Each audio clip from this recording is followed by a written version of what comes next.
আমার প্রিয় মা বোন, এবার আপনাদের উদ্দেশ্যে আমি কোরআন এবং হাদিসের আলোকে 11টি বিশেষ নাসিহা পেশ করতে চাই, যেগুলো আপনাদের জীবনকে আলোকিত করবে, দুনিয়াতে আপনাদেরকে মর্যাদার আসনে আসীন করবে, আর আখিরাতে আল্লাহ তাআলার কাছে আপনারা প্রিয় বান্দী হিসাবে উপস্থাপিত হবেন। আল্লাহর কাছে আল্লাহর প্রিয় বান্দী হিসাবে উপস্থাপিত হয়ে জান্নাত লাভ করতে পারবেন। এরকম 11টি পরামর্শ বা নাসিহা আপনাদের প্রতি আমার। নাম্বার 1, কোরআন এবং হাদিসের জ্ঞান অর্জন করা। এটা সকল পুরুষ এবং নারী সকলের জন্য ফরজ। কোরআন এবং হাদিসের জ্ঞান অর্জন করা আমাদের জন্য ফরজ। আমরা অনেকেই আছি যারা ইসলামের ফরজ বিধিবিধানগুলো জানি না। আমাদের যেগুলো অবশ্য কর্তব্য সেগুলো আমরা অনেকে জানি না, শুধু নামে মুসলমান। গতানুগতিক কিছু কাজ করি, হাতে গোনা কিছু ইসলামের নামে কাজ করি, বাস মনে করেছি আমি মুসলমান হয়েছি। আপনাকে ঈমান সম্পর্কে জানতে হবে। আপনার ঈমান কিভাবে আনতে হবে, কি কোন কোন বিষয়ের প্রতি বিশ্বাস থাকতে হবে, কি বিশ্বাস থাকতে হবে, আল্লাহ সম্পর্কে বিশ্বাস থাকতে হবে। ঈমান সম্পর্কে অনেক ভুল ধারণা আমাদের আছে। আমরা আল্লাহ সম্পর্কে বিস্তারিত জানি না, আখিরাত সম্পর্কে জানি না, নবী রাসূল সম্পর্কে জানি না। এগুলো সম্পর্কে সঠিক জ্ঞান অর্জন করতে হবে। 5 ওয়াক্ত নামাজ এর বিধিবিধানগুলো, কখন কোনটা পড়তে হয়, ওয়াক্ত কখন থাকে কখন যায়, অনেক মহিলা আছেন জানেন না, অনেক নারীরা আছেন, অনেক পুরুষরা আছেন জানেন না। এগুলো জানতে হবে। ইসলামকে জানাটা অনেক গুরুত্বপূর্ণ। আর জানার জন্য কোরআনে কারীম বুঝে পড়বেন, হাদিস বুঝে পড়বেন, মাসলা মাসাইলের বই পুস্তক বুঝে পড়বেন ওলামাদের তত্ত্বাবধানে থেকে, এবং কোরআন এবং হাদিস শেখার যত ভালো আয়োজন উদ্যোগ আছে সেগুলোতে শামিল হবেন, জ্ঞান অর্জন করবেন। এটা ইসলামের গুরুত্বপূর্ণ একটা ব্যাপার। জ্ঞান অর্জন যদি না করেন তাহলে আপনি ইসলামের কোনো কাজ করতে পারবেন। ইসলামের সব কিছুর আগে হলো জ্ঞান অর্জন করা। সব কিছুর আগে ইসলাম সম্পর্কে ইলম অর্জন করতে হবে, কোরআন হাদিসের নলেজ অর্জন করতে হবে। নাম্বার 2, 5 ওয়াক্ত নামাজ। নবী সাল্লাল্লাহু আলাইহি সাল্লাম জান্নাতে, মেয়েদের জান্নাতে যাওয়ার শর্টকাট যে সিলেবাস দিয়েছেন, শর্টকাট যে ওয়ে বলেছেন, 4টা শর্ত দিয়েছেন। এর মধ্যে থেকে একটা হলো 5 ওয়াক্ত নামাজ ঠিকঠাক মতো যদি আদায় করেন। অনেক মহিলারা আছেন জোহরের নামাজ আসরের সময় গিয়ে আদায় করেন, আসরের কাছাকাছি আদায় করেন, কারণ গৃহস্থলী কাজে ব্যস্ত থাকেন, রান্নাবাড়ার কাজে ব্যস্ত থাকেন, গা গোসল নিয়ে ব্যস্ত থাকেন। করছি করে এই রান্নাবাড়া করা, সবাইকে খাবার দাবার দেওয়া, ছেলে মেয়েকে খাবার দাবার দেওয়া, ঘর ইত্যাদি মোছা ধোয়া, এগুলো করতে করতে, নিজের গোসল টোসল করতে করতে 3টা 3:30 বেজে যায়। অনেক সময় আসরের ওয়াক্তের কাছাকাছি গিয়ে তারপর জোহরের নামাজ আদায় করেন। খুবই গর্হিত একটা কাজ। আমার মা বোনরা সতর্ক থাকবেন এ ব্যাপারে, যে নামাজ সময় মতো আদায় করতে হবে। শয়তান আপনাদেরকে একটা ভুল কথা বলে ধোঁকা দেয়, সেটা হলো যে আমি রান্নাবাড়া করছি যে পোশাকে, এই পোশাকে কিভাবে নামাজ পড়বো, তাহলে আমি গোসল টোসল করে একটা নামাজ পড়বো। আর গোসল তো আর সহজে করা হয় না। রান্না বাড়ার পরে সবাই বাড়ায় খাওয়াই দেওয়া, এরপরে ঘর দুয়ার পরিষ্কার করা, এরপরে সব কাজ শেষে গোসল করা, তারপরে গোসল করে এসে নামাজ পড়া, এসব করতে করতে শয়তান আপনার নামাজটা অনেক পিছায়া দেয়। মনে রাখবেন, আপনি যে পোশাকে কাজ করতেছেন ওই পোশাকে যদি দুর্গন্ধ না থাকে, খারাপ না থাকে, ভালো পোশাক হয়, তো ওই পোশাকে আপনি নামাজ পড়তে পারবেন। দুর্গন্ধ থাকলেও শরীরকে ফ্রেশ করার ব্যবস্থা আছে, আপনি ফ্রেশ করে আপনি নামাজে দাঁড়ায় যাবেন। এরপর নামাজ পড়ে বাকি কাজ করবেন। নামাজকে বলবেন না যে আমার অনেক কাজ আছে, এগুলো শেষ করে নামাজ পড়বো। শয়তান আমাদেরকে ধোঁকা দেয়। এই জন্য মা বোনরা 5 ওয়াক্ত নামাজ সময় মতো আদায় করবেন, ঠিকঠাক মতো আদায় করবেন। অনেক মা বোনরা আপনারা নামাজ পড়েন, নামাজ হয় না। বাংলাদেশে বেশিরভাগ মহিলাদের, নারীদের মধ্যে একটা ভুল আছে নামাজ প্রসঙ্গে, সেটা হলো যে নামাজের মধ্যে সতরটা ভালো করে ঢাকেন না। সতর কি? মেয়েদের নামাজের মধ্যে মুখমণ্ডল ছাড়া, 2 হাতের কবজি ছাড়া তাদের মাথা থেকে পা পর্যন্ত পুরো শরীর তারা ঢেকে রাখবে। আজকাল নামাজের ওড়না পাওয়া যায়, এই ওড়নাগুলো পড়লে এই মুখমণ্ডল ছাড়া 2 হাত এক সহকারে ঢাকা থাকে, এভাবে ঢেকে রাখতে হবে। আপনি যদি নামাজ পড়েন, আপনার গলা দেখা যায়, আপনার কাঁধের কিছু অংশ দেখা যায়, চুল দেখা যায়, আপনার হাতের কনুই দেখা যায়, তাহলে সেক্ষেত্রে কিন্তু আপনার নামাজ হবে না। যদি আপনার পুরো নামাজ জুড়ে এরকম খালি থাকে এগুলো, তাহলে নামাজ হবে না। অনেক বোনরা এটা জানেন না, তাহলে নামাজটা ঠিকঠাক মতো পড়তে হবে। জান্নাতে যাওয়ার জন্য এটা পূর্ব শর্ত। নাম্বার 2।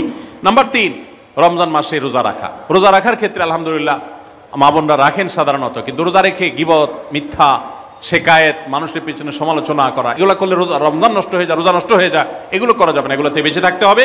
সেই সাথে অনেক মা বোন আছেন, একটু সন্তান গর্ভে আসছে, কিন্তু সন্তান দুধ কিংবা সন্ধ্যা দুধ পান করে, এই অজুহাত দিয়ে তিনি দেখা যায় যে রমজানের রোজা ঠিক মতো রাখেন না। এটা ভুল। বরং সামান্য একটু ঠুনকো অজুহাতে রমজানের রোজা বাদ দেওয়া যাবে না। যতক্ষণ পর্যন্ত শক্তি সামর্থ্য আছে রমজান রোজা ঠিক মতো রাখতে হবে। নাম্বার 3। 4 নম্বর হলো স্বামীর আনুগত্য করা। আমি সবসময় বলি এটা হলো মহিলাদের জন্য তিতা করল্লার আমল। তিতা করল্লা দিয়ে জুস বানায় খাওয়ানো, এটা যেরকম কষ্টের কাজ মানুষের জন্য, ঠিক একইভাবে মহিলাদের জন্য স্বামীর কথা শোনাটা এরকম কষ্টের কাজ। অনেক মহিলা আছে নামাজ পড়তে রাজি আছি, রোজা রাখতে রাজি আছি, তাসবিহ তাহলিল করতে রাজি আছি, কোরআন পড়তে রাজি আছি, মগর পুরুষের স্বামীর কথা শুনবো না। কেন তার কথা শুনবো কেন? আমি কি কম বুঝি? এই মানসিকতা আজ পশ্চিমা অপসংস্কৃতির যে ছোঁয়া আমাদের সমাজে এসেছে, লেগেছে, এটার কারণে আমাদের মা বোনদের মধ্যে তৈরি হয়েছে। এটা কখনো আমাদেরকে সুখী করতে পারে না। একটা ছোট মুদি দোকানেও একজনকে দায়িত্বশীল মানতে হয়, একজন মালিক হয়, আরেকজন অধীনস্থ হয়, একজন ম্যানেজার হয়, আরেকজন তার কর্মী হয়। এতটুক চেইন অফ কমান্ড যদি ঠিক না থাকে, তাহলে একটা ছোট দোকানও সুশৃঙ্খলভাবে চলতে পারে না, সেটাও বিশৃঙ্খল হয়ে যাবে। তাহলে একটা সংসার, একটা পরিবারে একজনকে মুরব্বী না মানলে কিভাবে সেটা চলতে পারে? অবশ্যই একজন নারী তার স্বামীকে অভিভাবক মানবেন, মুরব্বী মানবেন, তাকে মেনে চলবেন। শুধু ইসলামই বলে নাই, পশ্চিমা দুনিয়ার মানুষরাও স্বীকার করে। সবাই একটা আত্মজীবনীমূলক লেখা ধারাবাহিকভাবে বাংলাদেশে একটি জাতীয় গণমাধ্যমে প্রকাশ হয়েছে অনেক বছর আগে, আমি পড়েছি। সেখানে তিনি পরিষ্কার করে বলেছেন যে আমার দাদি নানীরা পারিবারিক জীবনে যতটা সুখী ছিল, এখন আমাদের স্ত্রী, আমাদের মেয়েরা ততটা সুখী না। অথচ তাদের এত বেশি শাড়ি চুড়ি, এত বেশি সাজগোজ, এত বেশি সুখ সমৃদ্ধির উপকরণ ছিল না আজকের মেয়েদের যতটা আছে। পারিবারিক শান্তি তখন যতটা ছিল, এখন তার ধারে কাছেও নেই। এর অন্যতম কারণ হলো এটি যে আমরা পশ্চিমা অপসংস্কৃতির ছোঁয়ায় পড়ে শয়তান আমাদেরকে অতিরিক্ত স্বাধীনতার নাম দিয়া আমাদেরকে বলগাহীন স্বাধীনতার পথে নিয়ে গেছে, যেটা আমাদের ধ্বংস ডেকে এনেছে। এজন্য একজন গার্ডিয়ান, একজন অভিভাবক পরিবারে থাকতে হবে, তাকে মানতে হবে। আপনি নারী হিসাবে আপনার স্বামীটাকে যদি মনে হয় একটু বোকা কিসিমের, সে বুঝে না, আপনি অবশ্যই ডেফিনেটলি আপনি তাকে বোঝাবেন, আপনি তাকে আপনার মতামত বলবেন, তারও কর্তব্য আপনার মতামত গ্রহণ করা। কিন্তু এর মানে এই না যে আপনি তাকে ডিনাই করবেন, পাত্তা দিবেন না, অবজ্ঞা করবেন, তার কাছে জিজ্ঞেস করা ছাড়া যেদিক সেদিক যাবেন, যা খুশি তা করবেন, এটা উচিত না। আপনার জান্নাতে যাওয়ার প্রয়োজনে ওই যে তিতা করল্লা বলেছি, সে যদি কোনো দিক থেকে তাকে মানতে আপনার কষ্ট হয়, আপনার থেকে সে পিছিয়ে আসে বুদ্ধিতে জ্ঞানে, তারপরে একটু কষ্ট করে ঢোক গিলেন, একটু কষ্ট করে সবর করেন, শুধুমাত্র জান্নাতের আশায় আল্লাহ তাআলা আপনাকে মর্যাদা দিবেন, দুনিয়াতে বড় করবেন, আখিরাতে বড় করবেন। অনেক সময় দেখা যায় পুরুষতান্ত্রিক সমাজে আমাদের দেশে দেখা যায় যে পুরুষদের নানা অনাচারে মেয়েরা অতিষ্ঠ হয়। একটু সবর করেন, সন্তান সন্ততি বড় হবে, তখন আর পুরুষের এই সমস্ত জুলুম থাকবে না, পুরুষ তখন দৌড়ের উপরে থাকবে। এই বাস্তবতা আমরা প্রত্যেকটা মানুষ উপলব্ধি করার কথা। অতএব মুসলিম নারীদের অত্যন্ত গুরুত্বপূর্ণ আরেকটি বিষয় হলো 4 নম্বর যেটি বললাম, স্বামীর আনুগত্য করা। যতটুকু সম্ভব তার সর্বোচ্চ আনুগত্য করার চেষ্টা করতে হবে, যতক্ষণ তিনি কোরআন হাদিসের কথা বলেন। স্বামী যদি কোনো অন্যায় কথা করতে বলেন, তাহলে তখন আর তার কোনো কথা শোনা যাবে না। নাম্বার 5, একজন মুসলিম নারীর জন্য তার ইজ্জতের হেফাজত অত্যন্ত গুরুত্বপূর্ণ ব্যাপার। এমন একটা সমাজে আমরা বসবাস করতেছি, পাঠ্য বইয়ে শিক্ষার নামে আমাদের সন্তানদের চরিত্র নষ্ট করে দেওয়া হচ্ছে, বিবাহ বহির্ভূত সম্পর্ক করতে তাদেরকে উস্কানি দেওয়া হচ্ছে, শিক্ষার নামে কুশিক্ষা দেওয়া হচ্ছে, যার কারণে আমার সন্তান নষ্ট হয়ে যাচ্ছে। এই জন্য আমি বলি, এমন যুবক, এমন যুবতী আজকাল সোনার হরিণ হয়ে গেছে। হাজারে 10 জন যুবক পাওয়া যাবে কিনা সন্দেহ, যেই যুবক বুকে হাত রেখে বুক টান টান করে আল্লাহর শুকরিয়া আদায় করে বলতে পারবে তার যৌবনে কোনো হারাম স্পর্শ সে করে নাই, কোনো হারামের কাছে সে যায় নাই, তার চরিত্রকে সে হেফাজত করেছে, কোনো গুনাহে সে লিপ্ত হয় নাই, এরকম কথা বলার মতো যুবক খুব বেশি নাই আমাদের সমাজে। ধ্বংস করে ফেলা হয়েছে বিনোদনের নামে, শিক্ষার নামে, নানা নামে।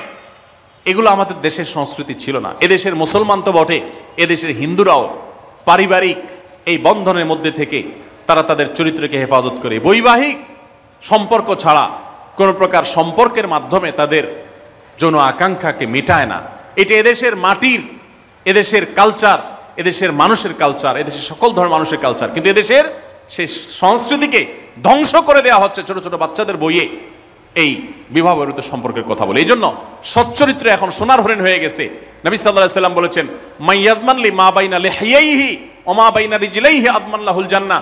যে ব্যক্তি তার 2 চোয়ালের মাঝখানের অঙ্গ অর্থাৎ মুখ, আর যে ব্যক্তি তার 2 রানের মধ্যবর্তী অঙ্গ, তার লজ্জাস্থানকে হেফাজত করবে, অন্যায় খাতে ব্যবহার করবে না, এটার সংরক্ষণের দায়িত্ব এবং গ্যারান্টি যে ব্যক্তি নিজের ব্যাপারে নিজে নিবে, নবী সাল্লাল্লাহু আলাইহি ওয়াসাল্লাম বলেছেন, আমি তার জন্য জান্নাতের দায়িত্ব নিয়ে নিলাম। যে এটা 2টার দায়িত্ব নিতে পারবে, আমি তার জান্নাতের দায়িত্ব নিলাম। এবং নবী সাল্লাল্লাহু আলাইহি ওয়াসাল্লাম আরো বলেছেন, আকসারু মা ইউদখিলুন নাস আন-নার, মানুষকে সবচেয়ে বেশি জাহান্নামে নিয়ে যায় কোন জিনিসে? আল ফামু আল ফরজ, এই 2টি অঙ্গ, মুখ এবং লজ্জাস্থান। এই জন্য মা বোনরা, অনেকে আপনাদেরকে অনেক প্ররোচনা দিবে, অনেক গুনাহের পথে আহ্বান করবে। আপনাদের মেয়েরা স্কুল কলেজে পড়তে গেলে সেখানে অনেক অন্যায় আবেদন শুনবে, হারামের আহ্বান শুনবে, তাদেরকে সুশিক্ষা দিবেন যে আল্লাহ তাআলা তোমাকে যে চরিত্র দিয়েছে, এই যৌবন দিয়েছে, এটাকে যেখানে সেখানে ব্যবহার করলে হবে না। কিয়ামতের ময়দানে যুবকদেরকে আলাদা করে জিজ্ঞাসা করা হবে, তোমার যৌবনকালে কি করছো সেটা বলো, বুড়া বয়সে এসে কি করছো এটা ইম্পর্টেন্ট না, যৌবনকালে কি করে আসছো সেটার হিসাব দাও। যৌবনকে হেফাজত করার গুরুত্ব এত বেশি, আল্লাহ আলাদা করে জিজ্ঞাসা করবেন। এই জন্য মা বোনদের কর্তব্য তাদের মেয়েদেরকে, ছেলেদেরকে অসৎ চরিত্রতা থেকে হেফাজত করবেন, সংরক্ষণ করবেন, তাদেরকে বুঝাবেন, তাদেরকে সেভাবে বড় করবেন যে বিয়ে শাদীর মাধ্যমে, সাংসারিক জীবনের মাধ্যমে তোমরা তোমাদের এই জীবনকে তোমরা উপভোগ করবে। আল্লাহ তাআলা তোমাদের জন্য যে নেয়ামত রেখেছেন সেই নেয়ামত তোমরা পাবে, কিন্তু অবৈধ উপায়ে কখনো তোমরা সেদিকে পা বাড়াবে না। যারা বাড়ায় তাদের দুনিয়াতেই ধ্বংস হয়, আখিরাত তো আছেই। এই অবৈধ সম্পর্ক করে সুখে থাকে খুব কম মানুষ। যারা যত বেশি এই জগতে যায় তারা তত বেশি অসুখী থাকে দাম্পত্য জীবনে। অতএব একজন নারী তার 5 নম্বর গুরুত্বপূর্ণ বিষয় হলো তার ইজ্জতের হেফাজত, লজ্জাস্থানের হেফাজত এবং তার চরিত্রের হেফাজত। আল্লাহ তাআলা আমাদের মা বোনদেরকে সেই তৌফিক দান করুন। অনেক সময় দেখা যায় যে সবই ঠিক আছে, আপনি সোশ্যাল মিডিয়াতে পুরুষের ছবি দেখে, ভিডিও দেখে আপনি হারাম আনন্দ পাচ্ছেন। আপনি ইমোতে, হোয়াটসঅ্যাপে, মেসেঞ্জারে বিভিন্ন পুরুষের সাথে অপ্রয়োজনীয় চ্যাটিং করছেন, কথা বলছেন, এবং সেখানে এই বেহুদা কথা থেকে অনেক অনাচার হয়ে যায়, অনেক সংসার ভেঙে যায়, অনেক পরকীয়া হয়, অনেক সংসার ধ্বংস হয়। এই জন্য আল্লাহ বলেছেন আল্লাহ তাকরাবুজ জেনা, জেনার কাছেও যেও না, চ্যাটিংই করতে যেও না, কারণ করতে গেলে তুমি ডুবে যাবা, পরে ফিরে আসতে পারবা না। ভয়ঙ্কর এক গুহা এবং ভয়ঙ্কর এক জগৎ। তো এই পথ থেকে আমাদেরকে বেঁচে থাকতে হবে। আল্লাহ আমাদের তৌফিক দান করুন। নাম্বার 6, মা বোনদের জন্য গুরুত্বপূর্ণ বিষয় হলো সন্তানদের লালন পালন করা। আপনি বাজার থেকে 2-4 কেজি আম কিনে খাইছেন, এটাতে আপনি যতটা সুখী হতে পারবেন, আপনি যদি একটা আমের গাছ লাগাই দিতে পারেন তাহলে তার চাইতে অনেক বেশি সুখী হতে পারবেন, আপনি বেশি লাভবান হবেন, আপনি মনকে মন আম খেতে পারবেন, আপনার বংশধররা খেতে পারবে। নিজে আমল তো করবেনই মায়েরা, বোনেরা, পাশাপাশি সন্তানদেরকে যদি আল্লাহ ভীরু বানান, মুত্তাকি বানান, পরহেজগার বানান, কোরআন হাদিস শিখান, তাদেরকে যদি পর্দা শিখান, তাদেরকে যদি চরিত্রের হেফাজত শিখান, তাদেরকে যদি ভালো মানুষ বানানো শিখান, তাহলে আপনি আম গাছ লাগানোর মতো ফলের গাছ লাগাই গেলেন, সওয়াবের গাছ লাগাই গেলেন, দুনিয়া থেকে চলে যাবেন। নেক সন্তানের আমল যেগুলো আপনি শিখাই দিয়ে গেছেন এগুলোর সওয়াব আপনি পেতে থাকবেন। ছেলেটাকে সূরা ফাতিহা নিজে শিখাবেন, মেয়েটাকে সূরা ফাতিহা নিজে শিখাবেন, নিজে ভালো করে শিখবেন, তাহলে মরণ পর্যন্ত এই ছেলে যতবার সূরা ফাতিহা পড়বে প্রত্যেক নামাজে আপনি কিন্তু সওয়াব পেতে থাকবেন, কারণ আপনি শিখাই দিয়ে গেছেন, আপনি শুরুটা করে দিয়ে গেছেন। এই জন্য মা বোনদের জন্য সন্তানদের লালন পালন করা, সন্তান দুধে ভাতে আছে কিনা, ভালো জামা কাপড় পরছে কিনা, এর চাইতে ইম্পর্টেন্ট হলো সন্তান আমার নামাজ পড়ছে কিনা, সন্তান আমার আল্লাহকে চিনে কিনা, সন্তান আমার কোরআন হাদিসের শিক্ষা পেয়েছে কিনা। সন্তান একজন স্কুলে যায় না, তার জন্য আমার মাথা খারাপ হলে, সন্তান একজন নামাজ পড়ে না এক ওয়াক্ত, তার জন্য আরো বেশি মাথা খারাপ হতে হবে। তাহলে আপনি দায়িত্বশীল মা হতে পারবেন, দায়িত্বশীল বাবা হতে পারবেন। মনে রাখবেন নবী সাল্লাল্লাহু আলাইহি ওয়াসাল্লাম বলেছেন, প্রত্যেকটা শিশু জন্মগ্রহণ করে ভালো মানুষ হয়ে, কেউ জন্মগতভাবে খারাপ হয় না, ডাকাত হয়ে জন্মায় না, তবে তার মা বাপ তাকে নষ্ট করে। কারণ মা বাপ তাকে ঠিক মতো লালন পালন না করে, ভালো পরিবেশ দেয় না, খারাপ ছেলেফেলের সাথে মিশে, তখন সে নষ্ট হয়। এই জন্য আপনার দায়িত্ব সন্তান কার সাথে মিশছে, কোথায় যাচ্ছে, কি করতেছে, মোবাইলে কি দেখছে, সন্তানকে সময় দেন, মোবাইল টিপাটিপি বন্ধ করেন, তাদেরকে নিয়ে বসেন, তাদেরকে কথা শোনান, কোরআন হাদিস পাঠ করে শোনান, তাদেরকে ভালো পরিবেশ দেন, ভালো ফ্যামিলির, দিনদার ফ্যামিলির বাচ্চাদের সাথে তাদেরকে মিশান। ইনশাআল্লাহ আপনি আল্লাহর কাছে এর জন্য উত্তম বিনিময় পাবেন, সওয়াব পাবেন। নাম্বার 7, মা বোনরা বিশেষ করে আপনাদের জন্য গুরুত্বপূর্ণ হলো কৃতজ্ঞতা আদায় করবেন। পুরুষদের জন্য গুরুত্বপূর্ণ, কিন্তু মা বোনদের জন্য বিশেষ গুরুত্বপূর্ণ এই জন্য যে নবী সাল্লাল্লাহু আলাইহি ওয়াসাল্লাম বলেছেন, তিনি জাহান্নামে নারীদেরকে যে দেখেছেন, তাকে যে দেখানো হয়েছে মেরাজে, যে প্রচুর সংখ্যক নারীরা জাহান্নামে, এর অন্যতম একটা কারণ ছিল নেয়ামতের নাশকরি করা। পুরুষদের মধ্যেও নাশকরির কারণে বহু পুরুষ জাহান্নামে যাবে। মা বোনরা স্বামী এবং নিজের জগতে যতটুকু আল্লাহ তাআলা দিয়েছেন এতটুকুর উপর শুকর আদায় করবেন।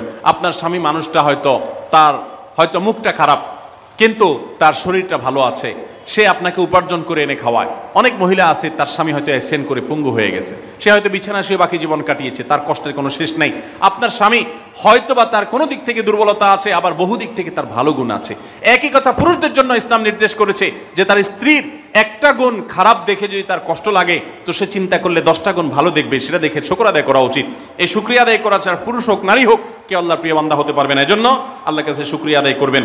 মায়েরা বিশেষ করে শ্বশুরের বাড়িতে যাওয়ার পর প্রথম অনেক কষ্ট হয়। আমি সবসময় বলি, শ্বশুর বাড়িতে যাওয়ার পর মেয়েরা আমাদের দেশে নানান জুলুম নির্যাতন সহ্য করতে হয়। শাশুড়ি বাঁকা চোখে দেখে, সব শাশুড়ি না, অনেক শাশুড়ি, অনেক সময় ননদরা বাঁকা চোখে দেখে।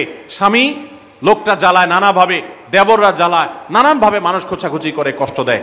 একটু ধৈর্য ধারণ করেন, আল্লাহ তাআলা আপনার সংসারে যখন 2-4টা সন্তান দিবে, এরা যখন বড় হয়ে যাবে, এগুলো সব আপনার বাহিনী হয়ে যাবে, তখন দেখবেন ওই বুড়া আস্তে আস্তে চুপসে গেছে, বুড়ার বড় কোনো গলা নাই, বড় কোনো কথা নাই, কারণ পোলাপান সব মায়ের পক্ষে থাকে, বুড়া সব আস্তে আস্তে সাইজ হয়ে যায়। এই জন্য মা বোনরা সবর করবেন, ধৈর্য ধারণ করবেন, খবরদার ধৈর্য হারা হবেন না, শুকর আদায় করবেন। নাম্বার 8, কখনো মুখ খারাপ করবেন না, গালিগালাজ করবেন না, অভিশাপ দিবেন না। অনেক সময় পোলাপান একটু উল্টাপাল্টা করলে তাদেরকে অনেক মা অভিশাপ দিয়ে দেন, গজব ঠাডা দিয়ে দেন, বদদোয়া করেন, মুখ দিয়ে খারাপ কথা বলে ফেলেন। এগুলো খুব খারাপ জিনিস।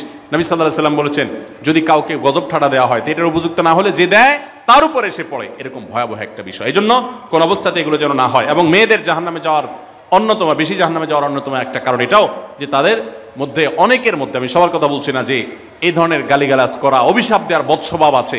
এই বদস্বভাব বহু পুরুষের মধ্যেও আছে, সবাইকে ছাড়তে হবে। নাম্বার 9, আত্মীয়তার বন্ধন রক্ষা করার পরে দায়িত্বশীল হতে হবে। স্বামীকে স্বামীর ভাই বোনের সাথে সম্পর্ক ভালো রাখতে কখনো বাধা দিবেন না। অনেক মহিলা আছে বোকার মতো কাজ করে।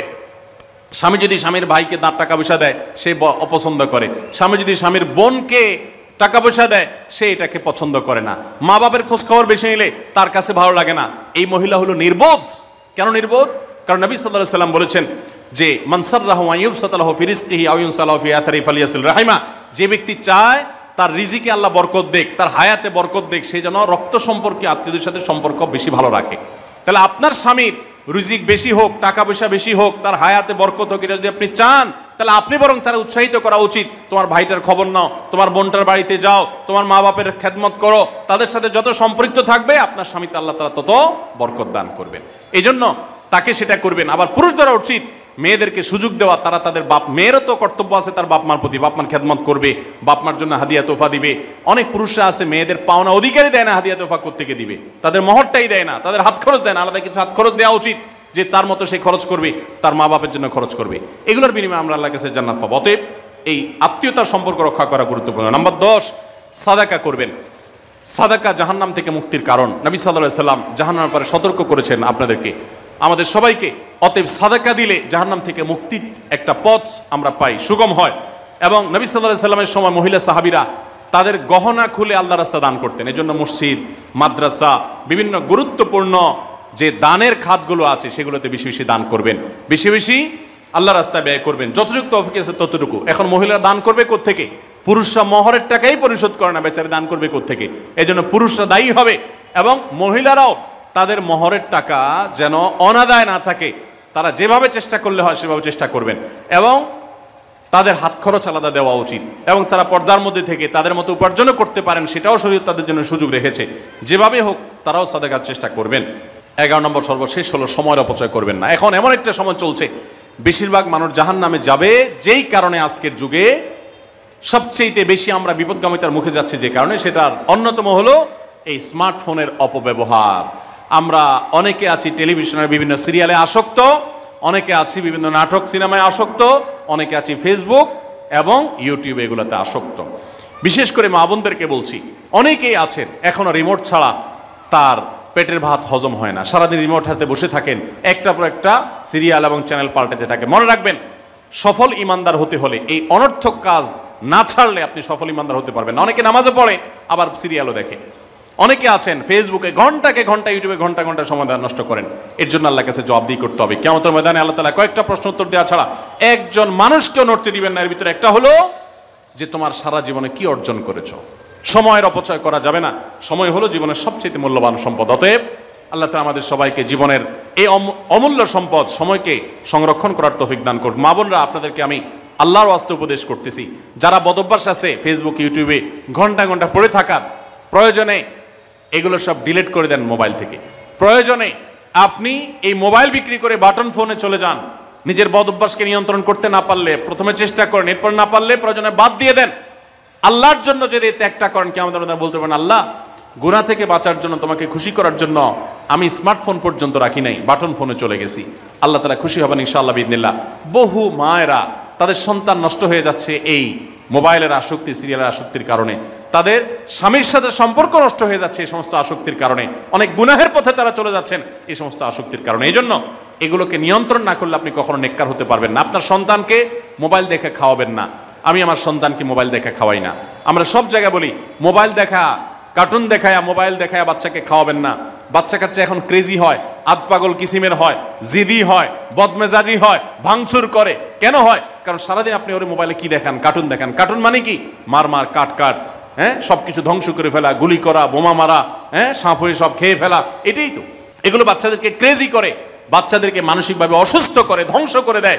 তাদেরকে ফিজিক্যাল খেলাধুলা, শারীরিকভাবে করতে পারে এরকম খেলাধুলার ব্যবস্থা করেন, দৌড়াদৌড়ি করার ব্যবস্থা করেন। বাচ্চারা সুস্থ থাকবে, ভালো থাকবে। মোবাইল থেকে তাদেরকে বাঁচান, টেলিভিশন থেকে তাদেরকে বাঁচান, এবং কার্টুন থেকে, ভিডিও গেমস থেকে তাদেরকে বাঁচান। না বাঁচাতে পারলে আপনার দুনিয়া আখিরাত সব ধ্বংস হয়ে যাবে। অতএব আজকের এই মাহফিল থেকে আসুন প্রতিজ্ঞা করি যে আমরা সময় নষ্ট করব না, সময়ের অপচয় করব না, প্রয়োজন ছাড়া মোবাইল হাতাহাতি ঘাটাঘাটি করব না, ঘন্টায় ঘন্টা মোবাইলকে সময় দিব না। অনেক মেয়েরা আছেন, অনেক পুরুষরা আছেন, এই একটি অপকর্মের কারণে তার শিক্ষা জীবন ধ্বংস হয়ে যায়, চাকরি নষ্ট হয়ে যায়, ব্যবসা লাডে উঠে, মা বাবার সাথে সম্পর্ক নষ্ট হয়, স্বামী স্ত্রীর সম্পর্ক নষ্ট হয়, সাংসারিক জীবন ধ্বংস হয়ে যায়, সবকিছু ধ্বংস হয়ে যায় শুধু এই মোবাইল ফোনের অনিয়ন্ত্রিত ব্যবহার করার কারণে। যারা মোবাইলকে নিয়ন্ত্রণ করতে পারেন না, ডাইরেক্ট হয়ে গেছেন, সারাক্ষণ হাতে হাতে মন চায়, তারা একটা শক্ত সিদ্ধান্ত নেন, প্রয়োজনে আমি স্মার্টফোন বিক্রি করে দিব। 6 মাস 8 মাস আপনি কিছুদিনের জন্য, 1 বছরের জন্য বাটন ফোনে চলে যান, এরপর আবার ব্যাক করলে আশা করা যায় আল্লাহ আপনাকে হেফাজত করবেন। এবং ইসলামের নাম দিয়ে, অনেকে বলে আমি ইউটিউবে ওয়াজ শুনি, ফেসবুকে ওয়াজ শুনি, ওয়াজের নাম দিয়া আপনি যে কি করেন কি না করেন সেটা আপনার আরশের মালিক সবই জানেন। অতএব যে ওয়াজ শুনতে গিয়ে আপনার আকাম কুকাম করা লাগে, খারাপ জিনিস দেখা লাগে, ওই ওয়াজ শোনার কথা আপনাকে ইসলাম বলে নেই। আল্লাহ তাআলা আমাদের সবাইকে সবগুলো বিষয় আমল করার তৌফিক দান করুন। আমরা আবারও বলছি, আজকে আমাদের মা বোনদেরকে লক্ষ্য করে বিশেষ করে যে 11টি করণীয় আপনাদের জীবনকে সোনালী জীবনে পরিণত করতে পারে, আপনাদের জীবনটাকে সমৃদ্ধ করতে পারে, সুখী করতে পারে, এবং আল্লাহর কাছে আপনাদেরকে জান্নাতের উপযুক্ত করবে। কিয়ামতের ময়দানে সুন্দর হাসি, সুখের হাসি, তৃপ্তির হাসি আপনাদেরকে হাসাবে ইনশাআল্লাহ। সেই 11টি নসিহা, সেই 11টি বিষয়ের প্রথমটি হলো কোরআন এবং হাদিসের জ্ঞান অর্জন করবেন। অনেক ভালো ভালো বই আছে কোরআন হাদিস ভিত্তিক, সেগুলো পড়বেন। দিন শিক্ষার যত আয়োজন আছে সেগুলোর সাথে সম্পৃক্ত হবেন। অনলাইনে অনেক কোর্স করা যায়, সেগুলোতে আপনি সম্পৃক্ত হতে পারেন। যেভাবে হোক আপনাকে কোরআন হাদিসের কথা জানতে হবে। আল্লাহ কি বলেছেন, রাসূল সাল্লাল্লাহু আলাইহি ওয়াসাল্লাম কি বলেছেন, মাসালা মাসাইল কখন কি করা উচিত, কোরআন হাদিসে কি বলা আছে, এগুলো জানতে হবে আপনাকে। যতটুকু সম্ভব জানার চেষ্টা করবেন। নাম্বার 2, 5 ওয়াক্ত নামাজ সঠিকভাবে আদায় করবেন, সময় মতো আদায় করবেন। জোহরের ওয়াক্ত বাসার কাজ কাম শেষ করে গোসল করে একেবারে 3টার দিকে একসাথে পড়বো, এটা করা যাবে না, বরং সময় মতো আদায় করতে হবে। এবং মেয়েদের যে সতর, এই সতর ঢাকার পরে সতর্ক থাকতে হবে। পুরো শরীর মুখমণ্ডল ছাড়া যেন ঢাকা থাকে, চুল, গলা, হাতের গোছা, কনুই, এগুলো যেন দেখা না যায়, খেয়াল রাখতে হবে। এবং নামাজ ধীরে ধীরে পড়তে হবে। অনেক মহিলা অনেক দ্রুততার সাথে নামাজ পড়েন, এবার পড়লে হবে না। নাম্বার 3, রমজানের রোজা ঠিক মতো রাখতে হবে, যথাযথভাবে রাখতে হবে। রোজা রেখে গীবত, শিকায়েত, মিথ্যা, গালমন্দ এগুলো করা যাবে না। নাম্বার 4, স্বামীর আনুগত্য করতে হবে। নিজের কাছে খারাপ লাগলেও একটু সবর করতে হবে, যতক্ষণ পর্যন্ত স্বামী ন্যায়সঙ্গত কথা বলে, অন্যায় কাজ করতে না বলে, গুনাহের কাজ করতে না বলে, ততক্ষণ পর্যন্ত তার কথা মানতে হবে। নিজের খারাপ লাগলেও মানবেন, আপনার জান্নাতের প্রয়োজনে, সুশৃঙ্খলার প্রয়োজনে, পারিবারিক শান্তির প্রয়োজনে। ইনশাআল্লাহ আপনি সুখে থাকবেন দুনিয়া এবং আখিরাত উভয় জগতে। নাম্বার 5, নিজের ইজ্জত সম্ভ্রম হেফাজত করবেন। অনলাইনে অফলাইনে কারোর সাথে হারাম সম্পর্ক করবেন না, কোনো গায়ের মারাম পুরুষ সাথে অযথা যোগাযোগ করবেন না, চ্যাটিং করবেন না, এবং সোশ্যাল মিডিয়াতে হারাম জিনিস দেখা থেকে নিজের চোখকে হেফাজত করবেন, বাঁচিয়ে রাখবেন। নাম্বার 6, নিজের সন্তানদেরকে দিন শিখাবেন, তাদেরকে কোরআন হাদিস শিখাবেন, উত্তমভাবে লালন পালন করবেন, তাদেরকে নামাজ শিখাবেন, মেয়েদেরকে পর্দা শিখাবেন, তারা যেন চরিত্রে হেফাজত করে সেই শিক্ষা তাদেরকে দিবেন। উপযুক্ত হওয়ার পর ছেলে মেয়েকে বিয়ে দিবেন, কোনোভাবে যেন হারাম সম্পর্কে না জড়ায় সেজন্য সাবধান থাকবেন। ভালো ফ্যামিলির সাথে তাদেরকে উঠা বসা করাবেন, ভালো শিক্ষা প্রতিষ্ঠানে দিবেন যেখানে দিলে তার ইমান আমল হেফাজত থাকবে। নাম্বার 7, আল্লাহর শুকরিয়া আদায় করবেন, বান্দারও শুকরিয়া আদায় করবেন। আল্লাহ যা দিয়েছেন, যতটুকু আছে স্বামীর সংসারে আলহামদুলিল্লাহ বলতে শিখবেন, আল্লাহ তাআলা বাড়াই দিবেন ইনশাআল্লাহ। নাফরমানি, নাশুকরি করবেন না, তাহলে আপনি নিজেই ক্ষতিগ্রস্ত হবেন, কষ্টের মধ্যে থাকবেন। আর শুকরিয়া আদায় করলে আপনার নিজেরই মানসিক প্রশান্তি হবে, আল্লাহর নিয়ামত বাড়িয়ে দিবেন। নাম্বার 8, কোনো প্রকার অভিশাপ গালমন্দ করবেন না, সেটা ছেলে মেয়েকে হোক, সংসারকে হোক, স্বামীকে হোক, কোনো কিছু না, ধৈর্য ধারণ করতে হবে। পুরুষদের জন্য এই কথাগুলো প্রযোজ্য। আর নাম্বার 9, আত্মীয়তার সম্পর্ক রক্ষা করতে হবে, ছিন্ন করা যাবে না। নিজের স্বামীকে তার বাপ, তার বোন, তার মা, তার ভাই, তাদের সাথে সুসম্পর্ক বজায় রাখতে সাহায্য করবেন, বাধা দিবেন না, পারলে আরও সাহায্য করবেন, এতে আপনারই লাভ হবে। আবার স্বামীদেরও উচিত স্ত্রীকে তার পরিবারের সাথে সম্পর্ক বজায় রাখার জন্য সাহায্য করা। মেয়েদের উচিত তাদের মা, তাদের বোন, ভাই, তাদের সাথে আজকাল মোবাইলে যোগাযোগ করা যায়, খোঁজখবর নেবেন, কথাবার্তা বলবেন। স্বামীর সংসারে আসছেন দেখে বাপের সংসার ভুলে যাবেন, সেটাও যেন না হয়, খেয়াল রাখতে হবে। নাম্বার 10, যতটুকু সম্ভব দান সাদাকা করবেন, জান সাদাকা জাহান্নাম থেকে মুক্তির কারণ হয়, সেটার জন্য সাধ্য অনুযায়ী করবেন। পুরুষরা তাদের জন্য এক্ষেত্রে হেল্প করবেন, যাতে তাদের মোহর ইত্যাদি দেওয়া, মাসে হাত খরচ কিছু দেওয়া, যাতে তারা সাদাকা করতে পারে সেই সুযোগ। আজকাল দেখা যায় অনেক মেয়েরা টাকা পয়সা পেলে মার্কেটে চলে যাবেন, কি কিনবে এটা নিয়ে অস্থির হয়ে যান। মার্কেটে আপনি যা দরকার হলে যাবেন, কেনা দরকার হলে কিনবেন, কিন্তু দানের জন্য একটা খাত রাখবেন। পারিবারিক সাদাকা বাক্স, একটা বাক্স রাখবেন, যে খুচরা টাকা পয়সা বা বিভিন্ন টাকা পয়সা ছেলে মেয়েরা রাখবে, আপনি রাখবেন, উৎসাহিত করবেন। এটা দিয়ে একটা গরিব ফ্যামিলি মুখে হাসি ফোটাবেন, একটা ভালো কাজ করবেন, পারিবারিকভাবে এরকম দানের ব্যবস্থা করবেন। বোনেরা, সর্বশেষ হলো সময় নষ্ট করবেন না সোশ্যাল মিডিয়াতে। আল্লাহর ওয়াস্তে এটা থেকে নিজেকে বাঁচাবার জন্য সংগ্রাম করেন। যারা এখনো এই রোগ থেকে বাঁচতে পারেন নাই, আল্লাহর কসম করে বলছি, দুনিয়ার জীবনটাই ধ্বংস হবে, অসুখী থাকবেন, অশান্তিতে থাকবেন, আখিরাতের ধ্বংস তো আছেই। অতএব ফেসবুক, ইউটিউব, এটা যদি আপনাকে দেখতে হয়, খারাপ কিছু যেন না আসে সেভাবে ফিল্টার করে নেবেন, এবং নিয়ন্ত্রিত নির্দিষ্ট সময়ের বেশি দেখবেন না। 10 মিনিট সকাল দুপুর রাত, এর বেশি বিকাল, আমি এর বেশি দেখবো না। ঘন্টায় ঘন্টা টিপবেন না। অনেক মহিলা আছে স্বামীকে সময় দেওয়ার সুযোগ নাই, সন্তানের দিকে তাকাবার সুযোগ নাই, উনি টেলিভিশন এবং মোবাইলে আসক্ত, এবং এটা আমাদের সমাজকে ধ্বংস করে দিচ্ছে। নিজের ক্ষতি নিজে করছে, নিজের পায়ে কুঠারাঘাত।